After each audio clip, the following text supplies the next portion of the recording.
तर मुंबईतल्या उच्चभ्रू क्लब्सना एफडीएनं दणका दिलाय। अस्वच्छतेमुळे 5 उच्चभ्रू क्लब्सचे अन्न परवाने रद्द करण्यात आलेत। क्लब्सच्या स्वयंपाकघरात कीटकांचा प्रादुर्भाव वाढलेला आहे। अस्वच्छ पद्धतीने साठवण, खराब भिंती, कर्मचाऱ्यांकडून अयोग्य हाताळणी, सीसीआय, एमआयजी सह मुंबईतल्या 5 उच्चभ्रू क्लब्सना हा दणका देण्यात आलेला आहे।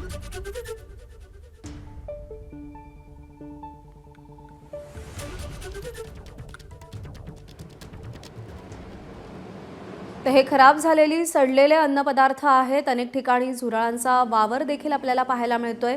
क्लब्स उच्चभ्रू आहेत, पण त्यांची स्वयंपाकघरं मात्र किती अस्वच्छ आहेत हे या दृश्यांमधून दिसतंय।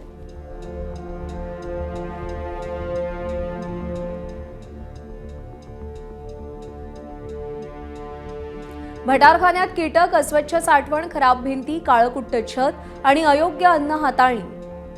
कारण काय आहेत एफडीएच्या कारवाईची? सीसीआयमध्ये झुरळं आढळली, किचन काउंटरवरती झाडू ठेवला गेला होता, तर जमिनीवरती भांडी धुतली जात होती। सीसीआयमध्ये बुरशी लागलेल्या भाज्या, जास्त पिकलेले मशरूम आणि मुदतबाह्य पदार्थ होते। एफडीएचे सगळे आरोप सीसीआयनं फेटाळले, त्रुटी दूर केल्याचा दावा केलाय। एमआयजी क्लबमध्येही त्रुटी होत्या। नेब्युला केटरिंगकडे परवानाच नसल्याचा दावा केला जातोय। आरके जुहू जिमखान्यामध्ये कच्चे अन्नपदार्थ, अस्वच्छता आणि वापरलेल्या तेलाची नोंदच नाहीये। विलिंग्डन स्पोर्ट्स क्लबमध्ये कालबाह्य पदार्थ आणि कीटकांचा शिरकाव।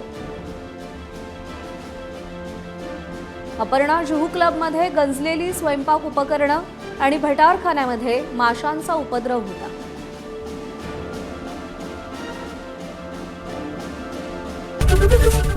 एबीपी माझा, उघडा डोळे बघा नीट।